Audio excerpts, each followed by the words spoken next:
Hello, कैसे हो बेटा? देखो बेटा, पिछला जो कालांश था अपना, उस कालांश में जो है आपके दबाव समूह और आंदोलन के बारे में आपने पढ़ा देखा।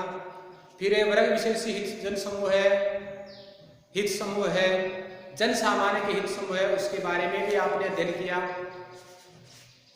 और अपनी जो बात थी वो बात आपके आंदोलनकारी समूहों पर थी, आंदोलनकारी समूह पर थी। और आंदोलनकारी समूह के बारे में हमने कुछ पढ़ा था, जिसमें आपके सरदार नर्मदा जो आपके बचाओ आंदोलन था, उस आंदोलन के बारे में भी आपने पढ़ा था। इसी के मुद्दे पर जो है आपके चर्चा चल रही थी हमारी आंदोलनकारी समूह के बारे में। और हम चर्चा कर रहे थे आगे कि किसी एक मुद्दे पर आधारित ऐसे जो आंदोलन होते हैं वो बरकस उन्हें आंदोलनों को रखा जा सकता है जो लंबे समय तक चलते हैं। किसी एक मुद्दे पर आधारित है ऐसे आंदोलन है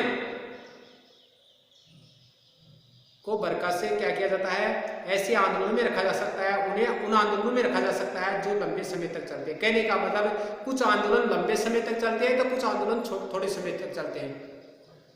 तो नर्मदा बचाओ आंदोलन थोड़े समय तक चलने वाला था, लेकिन कुछ आंदोलन ऐसे भी है जिन्हें लंबे समय तक चलने वाले आंदोलनों में रखा जा सकता है। पर्यावरण के जो आंदोलन है, महिला आंदोलन है, ये ठेठ ऐसे ही आंदोलन है, ठेठ ऐसे ही आंदोलन के मिसाल है, ऐसे आंदोलन के उदाहरण है। कौन से? पर्यावरण के आंदोलन है, महिलाओं के आंदोलन है जो लंबे समय तक चल रहे हैं। महिला आंदोलन अर्थात नारीवादी आंदोलन भी कहते हैं, नारियों को समाज में बराबरी का दर्जा दिलाने के लिए चलाई जाने वाली आंदोलन है जो बहुत लंबे समय से चले आ रहे हैं और आज भी चल रहे हैं। ऐसे आंदोलनों के नियंत्रण अथवा दिशा निर्देशों के लिए कोई एक संगठन काम नहीं करता, चाहे पर्यावरण का आंदोलन हो चाहे महिला आंदोलन हो, इनके लिए कोई एक ही संगठन कार्य नहीं कर रहा है। ऐसे आंदोलनों में बहुत सारे संगठन सम्मिलित हो जाते हैं। ऐसे आंदोलन में दिशा निर्देश भी एक ही संगठन के लिए नहीं होती कि भाई एक ही संगठन जो है दिशा निर्देश ले रहा है, निर्णय ले रहा है। पर्यावरण आंदोलन के अंतर्गत देखें तो अनेक संगठन सम्मिलित है और खास जो मुद्दे हैं उन पर आधारित आंदोलन शामिल है। इसमें पर्यावरण के खास मुद्दे हैं ना, उन्हीं पर आंदोलन आधारित है। सभी मुद्दों को लेकर के नहीं चल रहा पर्यावरण आंदोलन, और इसमें बहुत सारे संगठन हैं। तो कहने का मतलब ये है कि जो लंबे चलने वाले आंदोलन है उन आंदोलनों में अनेक संगठन सम्मिलित हो जाते हैं और उनका कोई एक खास मुद्दा नहीं होता है, मुद्दे भी एक से ज्यादा होते हैं। वो किसी एक बात पर या एक दिशा निर्देश पर संगठित नहीं होते, उनके अलग अलग संगठनों के अपने अपने अलग अलग दिशा निर्देश होते हैं। ये जो जितने भी संगठन सम्मिलित होते हैं उनके संगठन अलग अलग होते हैं। ये नहीं है कि भाई जैसे मान लो पर्यावरण आंदोलन है, उसके अंतर्गत अनेक संगठन है तो वो संगठन सभी एक से हैं, नहीं, अनेक संगठन है वो अलग अलग अपने अपने आधार पर बने हुए हैं। तो कुछ भी कई आंदोलन ऐसे होते हैं जिनमें अनेक संगठन सम्मिलित होते हैं। मिसाल आपके इन आंदोलनों का जो नेतृत्व होता है और नीतियां होती है वो भी अलग अलग होती है, क्योंकि संगठन अलग अलग है तो उनकी नीतियां भी अलग अलग है, उनके नेता भी अलग अलग है, उनकी राय भी अलग अलग होती है। एक नेता की राय अलग है, दूसरे की अलग है, तो ऐसे राय भी अलग होती है। लेकिन ये सब होने के बावजूद उनका जो उद्देश्य होता है वो एक होता है, व्यापक मुख्य उद्देश्य। उनका दृष्टिकोण सबका एक जैसा होता है। जैसे पर्यावरणवादी है तो उनका एक मुख्य उद्देश्य यह है कि पर्यावरण सुरक्षित होना चाहिए, पर्यावरण सुरक्षा के लिए वो कार्य कर रहे हैं। हालांकि उनकी राय अलग अलग है, उनके जो आपके नीतियां अलग अलग है, संगठन भी बहुत सारे हैं उसमें पर्यावरणवादी आंदोलन में, लेकिन फिर भी उनका जो दृष्टिकोण है पर्यावरण सुरक्षा है। इसी वजह से इन्हें एक आंदोलन यानी पर्यावरण आंदोलन का जो है नाम दिया जाता है, एक उद्देश्य होने से, एक दृष्टिकोण होने से। कभी कभी ऐसे व्यापक आंदोलन का एक ढीला ढाला सा क्या होता है, सर्वसमावेशी संगठन भी बन जाता है। ऐसे आंदोलनों का एक ढीला ढाला सा सर्वसमावेशी, जिसमें सभी आंदोलन समावित हो जाए, सभी संगठन समावित हो जाए, संगठन बन जाता है। उदाहरण के लिए देखो आपके national alliance for people's movement, national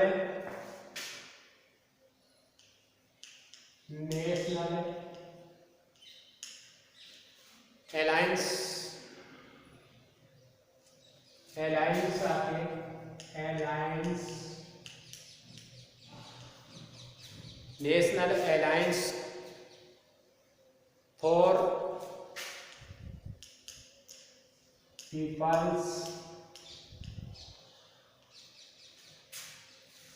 people's movement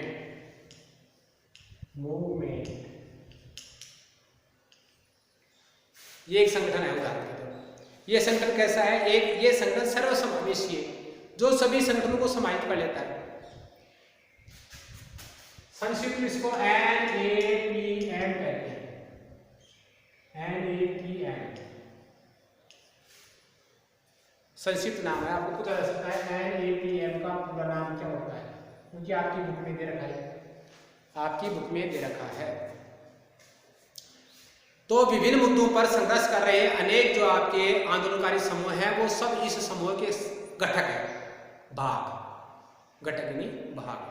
तो विभिन्न जो आपके संगठन होते हैं वो किसी एक संगठन में समावेशी हो जाते हैं, समा जाते हैं, एक संगठन में सम्मिलित हो जाते हैं। और ये जो आपके विभिन्न मुद्दों पर अलग अलग घटक क्या करते रहते हैं? कार्य करते रहते हैं, आंदोलन करते रहते हैं। इसके अलावा देखो आपके ये संगठन अपने देश में देखें तो अनेक जन आंदोलनकारी की जो गतिविधियां हैं उनमें तालमेल बैठने का काम करता है। कौन सा संगठन? ये national alliance for people's movement और पीपल्स मूवमेंट। ये क्या कर रहा है? हमारे देश में जितनी भी आंदोलनकारी गतिविधियां हो रही है, अलग अलग संगठनों द्वारा जो अलग अलग आंदोलन चलाए जा रहे हैं उनमें तालमेल बैठाने का काम कर रहा है। अब बात यहाँ पर आती है कि दबाव समूह और आंदोलन राजनीति पर कैसे असर डालते हैं। दबाव समूह है, आंदोलन है, ये राजनीति पर किस प्रकार का असर डालते हैं? आनी चाहिए बात, प्रश्न उठना चाहिए कि आंदोलन ये राजनीति को कैसे प्रभावित करते हैं। तो देखो दबाव समूह और आंदोलन राजनीति पर कई तरह से असर डालते हैं, कई प्रकार से प्रभाव डालते हैं। पहला तो देखो आपके दबाव समूह और आंदोलन, दबाव समूह और आंदोलन राजनीति पर कई तरह से प्रभाव डालते हैं।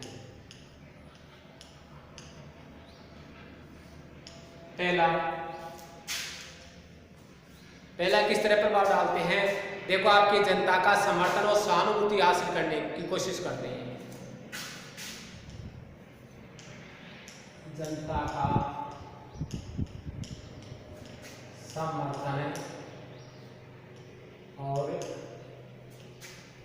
सहानुभूति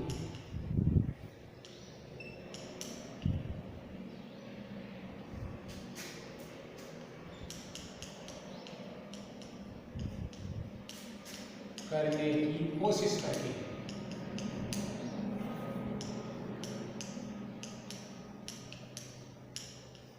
ये क्या करते हैं? आंदोलन अपने उद्देश्यों को प्राप्त करने के लिए आंदोलन क्या करते हैं? जनता की सहानुभूति प्राप्त करना चाहते हैं, उसका समर्थन प्राप्त करने की कोशिश करते हैं ताकि जनता उनके समर्थन में लामबंद हो जाए, एकजुट हो जाए। इसके लिए क्या करते हैं ये सब आपके आंदोलन? इसके लिए जो है आपके सूचना अभियान चलाते हैं, जनता तक किसी मांग को लेकर के प्रचार करते हैं, अपने आंदोलन की गतिविधियों को लेकर के जनता तक प्रचार करते हैं ताकि जनता को क्या किया जाए? लामबंद किया जाए, जनता की सहानुभूति प्राप्त की जाए। बैठ के आयोजित की जाती है जनता के साथ में, अर्जियां जो है आपके दायर की जाती है और इन तरीकों से जो है वो क्या करते हैं? जनता की सहानुभूति प्राप्त करना चाहते हैं।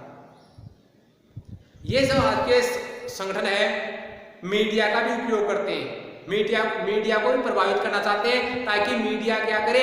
इनके मुद्दों को प्रकाशित करे, इनके मुद्दों को ज्यादा महत्व दे।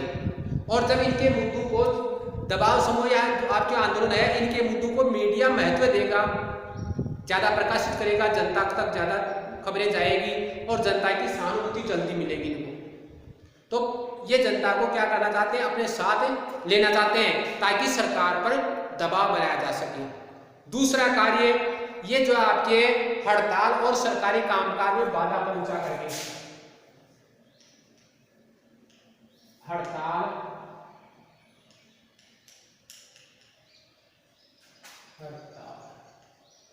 और सरकारी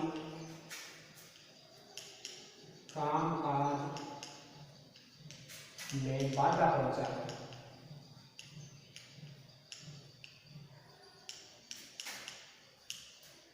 बाधा पहुंचा के भी क्या करते हैं, राजनीति को प्रभावित करते हैं। ये क्या करते हैं, आपके दबाव समूह है या आंदोलन है, ये हड़ताल करते हैं, सरकारी कामकाज में बाधा पहुंचाने वाले जैसे उपाय है उनका उपयोग करते हैं। जैसे मजदूर संगठन है, कर्मचारी संघ है, अधिकतर आंदोलनकारी समूह इसी नीति का अनुसरण करते हैं, इसी युक्ति को, इसी उपाय को अपनाते हैं, ताकि सरकार उनकी मांगों की ओर ध्यान दे और उनकी मांगों को जल्दी सुने। जब सरकारी कामकाज में बाधा पहुंचेगी, हड़ताल होगी, तो सरकार पर दबाव बनेगा, सरकार पर दबाव बनेगा तो उनकी मांगों को मानने के लिए सरकार को बाध्य होना पड़ेगा। तो इन राष्ट्रों को भी जो है आपके ये आंदोलन अपनाते हैं। तीसरा है आपके विज्ञापनों को आपके प्रायोजित करके, विज्ञापनों का सहारा लेकर के ये आंदोलन है, दबाव समूह है, आंदोलन है। इनमें आपके जो व्यवसाय समूह होते हैं ये अक्सर आपके पेशेवर लॉबिस्ट होते हैं, उनको नियुक्त करते हैं। पेशेवर लॉबिस्ट जो इनके जो मांगे हैं, इनकी जो समस्याएं हैं उनको जनता तक पहुंचाए। या फिर क्या करते हैं, महंगे विज्ञापनों का सहारा लेते हैं ताकि विज्ञापनों के माध्यम से जनता इनकी समस्याओं की ओर ध्यान दे। तो ये जो आपके पेशेवर लॉबिस्ट नियुक्त करने और महंगे विज्ञापनों का भी सहारा लेते हैं। दबाव समूह है अथवा आंदोलनकारी समूह है, इनके कुछ व्यक्ति सरकार में सीधी भागीदारी भी करते हैं। सरकार की जो समितियां होती है उन समितियों के सदस्य बन जाते हैं और समितियों में शिरकस्त करके वो क्या करते हैं, सरकार की जो नीतियां उनको प्रभावित करने का प्रयास करते हैं, ताकि इन दबाव समूह या आंदोलनकारी जो लोग हैं या जो आंदोलन हो रहा है जिसके लिए, उसको आंदोलन अपने उद्देश्यों को प्राप्त कर सके। तो ये 3 तरीके हैं जिनके माध्यम से आपके दबाव समूह या आंदोलनकार जो है आपकी अपनी जो राजनीतिक व्यवस्था है या राजनीति उसको प्रभावित करते हैं। हालांकि देखो आपके दबाव समूह और आंदोलन है दलीय राजनीति में सीधी भागीदारी नहीं करते। मैंने पहले बताया था किसी भी तौर पर ये निर्वाचित होकर के सरकार में जाने का काम नहीं करते, सत्ता प्राप्त करना भी इनका उद्देश्य नहीं होता है, लेकिन राजनीतिक दलों पर असर जरूर डालते हैं। अधिकतर आंदोलन है या तो किसी राजनीतिक दल से संबंधित होते हैं, अगर संबंधित नहीं है, राजनीतिक दल से उनका संबंध नहीं है, तो उसका राजनीतिक पक्ष जरूर होता है। आंदोलन की राजनीतिक विचारधारा होती है अपनी, बड़े मुद्दों पर उसका राजनीतिक पक्ष भी होता है। राजनीतिक दल और दबाव समूह के बीच जो है आपके राजनीतिक दल और दबाव समूह के बीच का जो रिश्ता है कई रूप धारण करता है। राजनीतिक दल और दबाव समूह के बीच का रिश्ता कई जो है आपके रूप धारण करता है। कुछ प्रत्यक्ष रूप होते हैं, कुछ अप्रत्यक्ष होते हैं। तो अपना अगला पॉइंट आता है कि राजनीतिक दल और दबाव समूह के बीच का रिश्ता।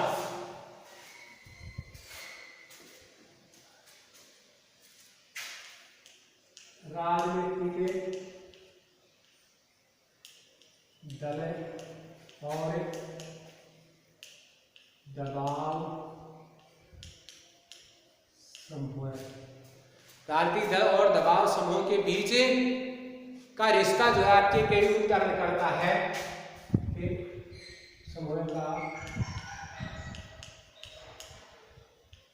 रिश्ता कौन कौन से रूप धारण करता है। तो देखो कौन कौन से रूप धारण करता है, ये कई रूप धारण करता है। मुख्य रूप कौन सी? मुख्य रूप आपके कुछ प्रत्यक्ष होते हैं जिसमें आपके आंदोलन ये सीधे भागीदार होते हैं और कुछ जो आपके क्या होते हैं अप्रत्यक्ष होते हैं। कुछ प्रत्यक्ष होते हैं और कुछ क्या होते हैं आपके अप्रत्यक्ष होते हैं। प्रत्यक्ष या कुछ अप्रत्यक्ष।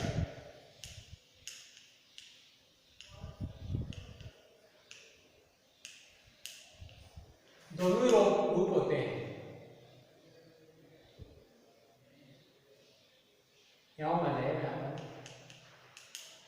एवं कुछ अप्रत्यक्ष।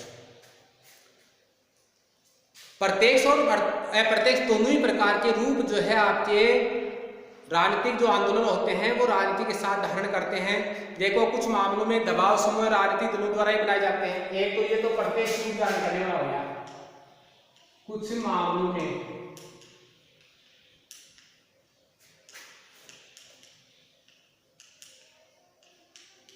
समूह राजनीतिक दलों द्वारा बनाए जाते हैं।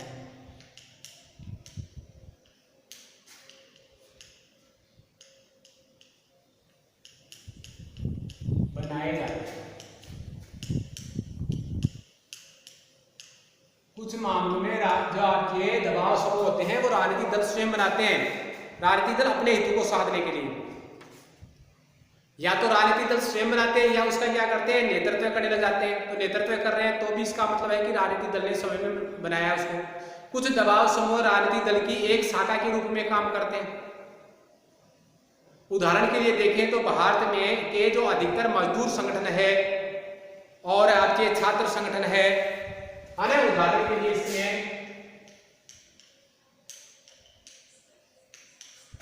मजदूर संगठन है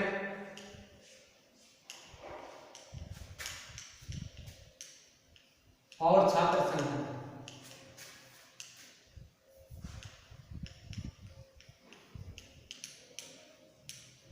मजदूर संगठन और छात्र संगठन जो देखोगे आप है तो ये संगठन है या तो बड़े राजनीतिक दलों द्वारा बनाए गए मजदूर संगठन या छात्र संगठन या तो राजनीतिक दल द्वारा बनाए गए या फिर राजनीतिक दल से ये संबंध रखते हैं, समानता है उनकी। ऐसे दबाव समूह के अधिकतर जो नेता होते हैं किसी न किसी रूप में इन संगठनों से संबंधित होते हैं। किसी न किसी रूप में क्या होंगे वो इस संगठन से संबंधित होंगे, चाहे मजदूरों के संगठन से संबंधित हो चाहे आपके छात्रों के या फिर इन संगठनों के वो कार्यकर्ता होते हैं या फिर नेता होते हैं। कौन है?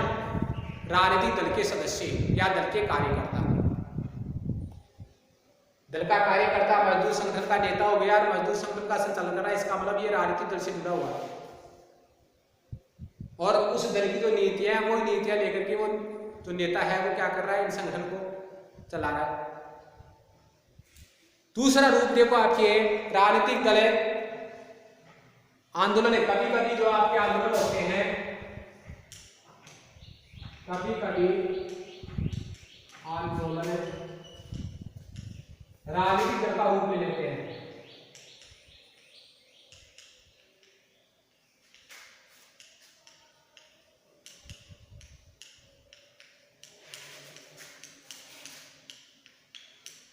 कई आंदोलन जो है चले और आगे चल करके वो आंदोलन क्या हो गया किसी राजनीतिक दल में बदल गया। तो ये आंदोलन क्या करते हैं राजनीतिक दल का रूप भी अख्तियार कर लेते हैं, राजनीतिक दल का रूप भी ले लेते हैं। उदाहरण के लिए विदेशी लोगों के विरुद्ध असम जो था असम में आंदोलन चलाया गया और असम आंदोलन कहलाया गया।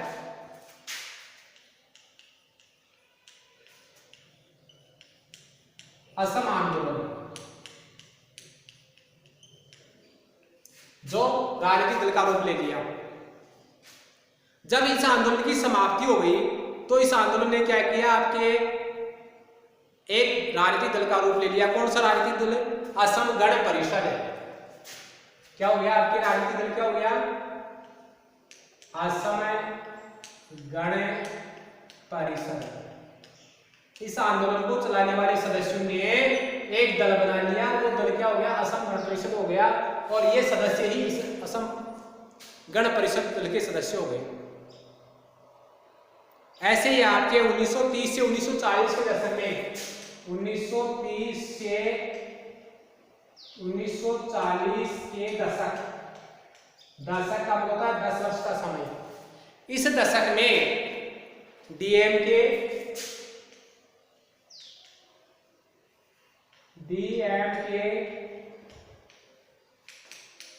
पार्टी है आपके तमिलनाडु की। आपके AIADMK,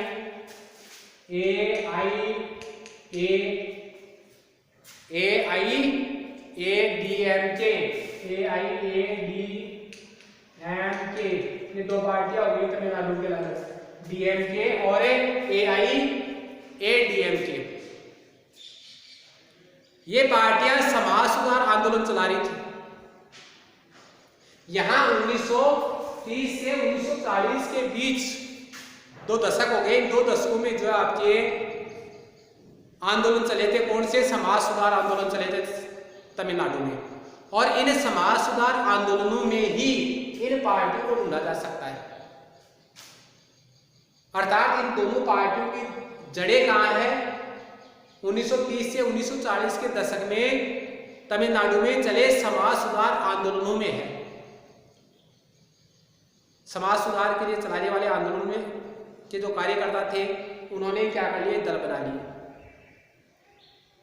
और उन आंदोलनों के कार्यकर्ता, उन आंदोलनों के सदस्य इन दलों के सदस्य हैं। अधिकांश जो आंदोलन होते हैं उनका प्रत्यक्ष संबंध नहीं होता है। कुछ आंदोलन ऐसे भी हैं जिनका राजनीतिक दलों से प्रत्यक्ष संबंध नहीं है।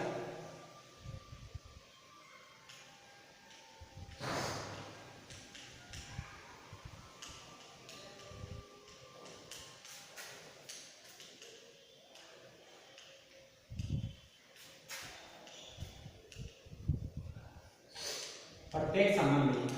कुछ आंदोलन ऐसे भी है जिनका प्रत्यक्ष संबंध नहीं है, चाहे दबाव समूह हो चाहे आंदोलन हो, राजनीतिक दलों से प्रत्यक्ष संबंध नहीं है। दोनों परस्पर विरोधी पक्ष लेते हैं। राजनीतिक दल अलग पक्ष ले रहा है और आंदोलन अलग पक्ष से ले रहा है। और कभी कभी तो देखो आपके सुलह की बातचीत चलती रहती है इन दलों में, आंदोलन में के सदस्यों में और दल के सदस्यों में। क्योंकि दोनों विरोधी विचारधारा के विरोधी पक्ष वाले हैं, एक दूसरे का विरोधी पक्ष ले रहे हैं, तो विरोधी पक्ष है तो टकराव को दूर करने के लिए क्या किया जाएगा? आपके बातचीत चलेगी, बातचीत के द्वारा क्या की जाएगी? सुलह की जाएगी, समझौता किया जाएगा, विरोध को समाप्त किया जाएगा। तो बातचीत भी चलती है, संवाद होता है, और संवाद, बातचीत आदि के द्वारा सुलह की जाती है।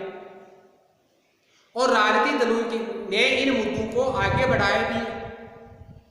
राजनीतिक दलों के अधिकतर नए जो नेता होते हैं दबाव समूह या आंदोलनकारी समूह से ही आते हैं। तो दबाव समूह के बीच में जो है आपके कोई प्रत्यक्ष संबंध नहीं होता है, परस्पर विरोधी विचार भी होते हैं, लेकिन फिर भी संवाद कायम होता है, बातचीत चलती है और नए मुद्दे उठाए जाते हैं। और इस प्रकार जो आपके इन राजनीतिक दलों में जो बड़े नेता होते हैं वो दबाव समूह या दलों आंदोलनों के जो नेता होते हैं वही आते हैं। आंदोलनों के नेताओं में से या दबाव समूह के नेताओं में से ही राजनीतिक दलों में बड़े नेता आते हैं। पहले कोई नेता जो आंदोलन चला रहा था और जब आंदोलन में प्रसिद्धि प्राप्त कर ली तो वो राजनीतिक दल में चला गया। ऐसे दबाव समूह में भी कोई नेता था और वो जो है आपके प्रसिद्धि प्राप्त हो गई, उसको उम्मीद हो गई कि अब वो राजनीति में चुनाव जीत सकता है, तो वो राजनीति में चला गया, राजनीतिक दल में चला गया। ये स्थिति होती है। देखो आपके कार्टून दे रखा है आपकी बुक में, पेज नंबर है आपके 66, इस पर एक कार्टून देखा है। कई बार परीक्षा में कार्टून दे देते हैं, पूछ लेते हैं उसका उद्देश्य क्या है, या कार्टून जो कार्टूनिस्ट है, कार्टून बनाने वाला, वो किस उद्देश्य से दे रहा है। तो यहाँ पर है, इसमें दे रखा है आपके कि कई लोकतांत्रिक सरकारें अपने नागरिकों को सूचना का अधिकार है, सूचना का अधिकार RTI,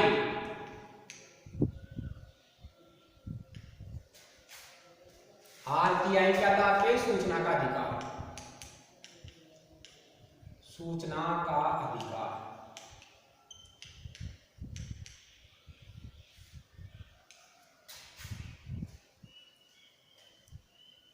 सूचना में सू बढ़ दिया है। सूचना का अधिकार अधिनियम आपके 2005 में हमारी संसद द्वारा पारित किया गया। 2005 में लागू हुआ था। ये एक ऐतिहासिक कानून है। ऐतिहासिक क्यों है कि ऐसा कानून पहले नहीं था। ऐसा अधिकार भारतीय नागरिकों को पहले प्राप्त नहीं था। नागरिक इस कानून के अंतर्गत सरकारी जो कार्यालय होते हैं, विभिन्न प्रकार की सरकार की जो गतिविधियां होती है ना, उनके बारे में क्या कर सकते हैं, जानकारी प्राप्त कर सकते हैं। सूचना के अधिकार से सूचना प्राप्त कर सकते हैं। किसी भी कार्यालय जो आपके सरकारी कार्यालय है उसमें आपने कोई आवेदन किया है या अन्य कोई कार्य है उसका वो नहीं हो रहा है तो आप सूचना प्राप्त कर सकते थे हमारा कार्य क्यों नहीं हुआ, इसमें देरी क्यों हो रही है। अब बात आती है कि आपके कि क्या दबाव समूह और आंदोलन के प्रभाव सकारात्मक होते हैं। क्या दबाव समूह और आंदोलन के जो आपके प्रभाव है सकारात्मक होते हैं।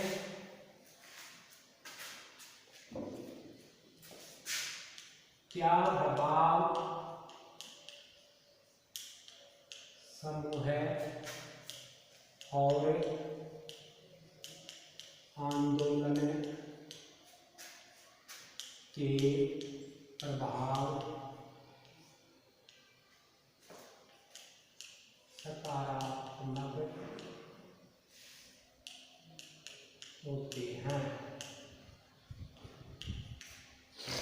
तो देखो आपके शुरुआती तौर पर लग सकता है, आपको शुरुआती तौर पर जब आंदोलन होता है तो लग सकता है कि किसी एक ही तबके के हितों की नुमाइंदगी करेगा ये,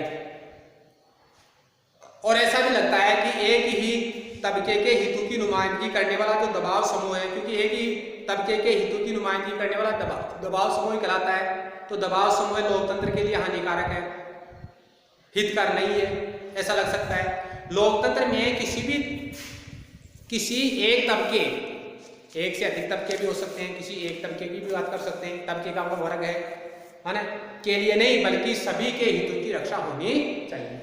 आप भी सोचते हैं, मैं भी यही मानता हूं कि लोकतंत्र में किसी एक वर्ग के हितों की रक्षा नहीं होनी चाहिए, सभी वर्गों के हितों की रक्षा होनी चाहिए, क्योंकि सभी लोग समान हैं।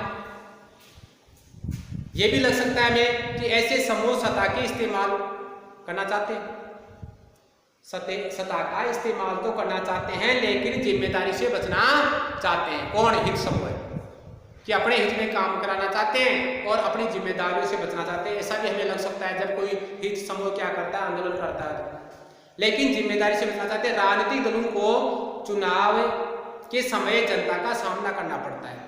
कोई भी राजनीतिक दल हो, चुनाव में जनता के सामने जाता है, अपने पक्ष रखते हैं, अपने विचार रखते हैं, चुनावी घोषणा पत्र होता है उसको भी रखते हैं, और जनता उनसे सवाल करती है कि आपने क्या किया पिछले कार्यकाल में, तो वो भी उनको बताना पड़ता है। तो जवाबदेह होते हैं राजनीतिक दल, तो उनको जवाब देना पड़ता है।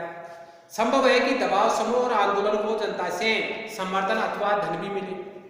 कई बार आंदोलन को, दबाव समूह को जो आंदोलन कर रहे हैं उनको जनता से धन मिल जाता है, जनता समर्थन में धन देती है कि आंदोलन चलाने के लिए जितना धन चाहिए वो लीजिए।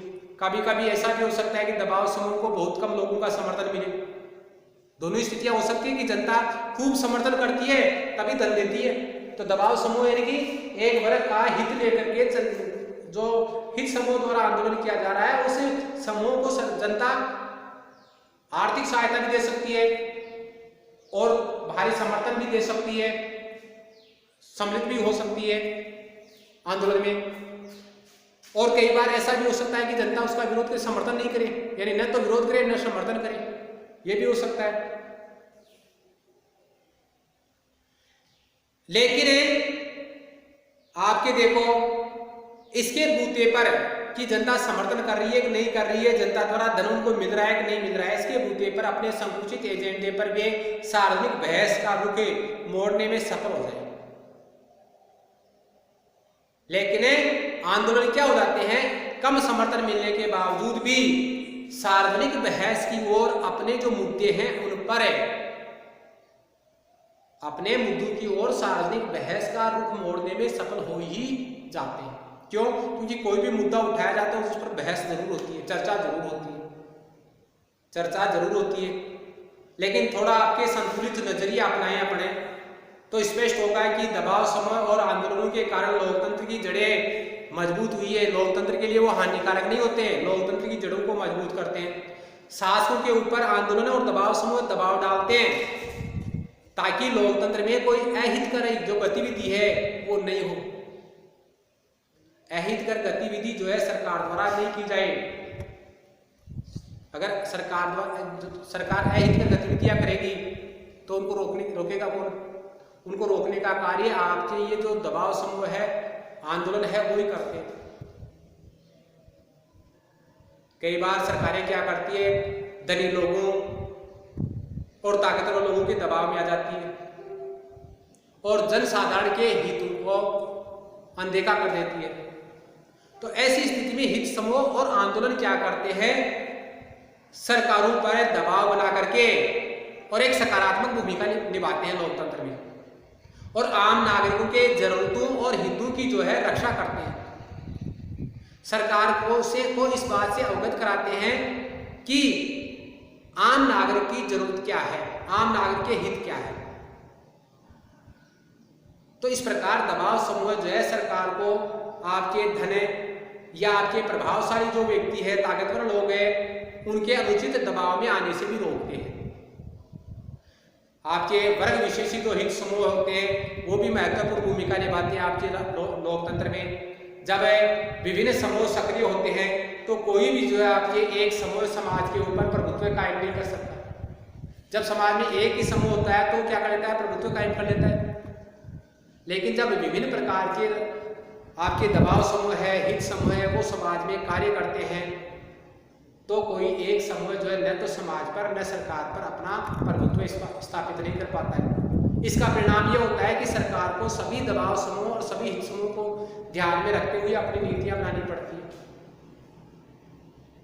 दूसरी बात, सरकार को इन दबाव समूह, हित समूह और आंदोलनों से इस बात का भी पता चलता है कि विभिन्न जो तबके हैं, विभिन्न वर्ग है, वो क्या चाहते हैं, वो कैसी नीतियां चाहते हैं। इससे इसका परिणाम क्या होता है कि परस्पर जो विरोधी हित है, उन हितों के बीच में सामंजस्य बैठाने का अवसर मिल जाता है सरकार को, और सामंजस्य बैठा करके वो क्या करती है, शक्ति में संतुलन बैठाने का कार्य करती है। इस आधार पर हम कह सकते हैं कि जो आपके हित समूह होते हैं, दबाव समूह होते हैं, वो लोकतंत्र की जड़ें मजबूत करते हैं, लोकतंत्र को मजबूत करते हैं। ये आपका लेसन था, कंप्लीट हो गया, 5वां लेसन है।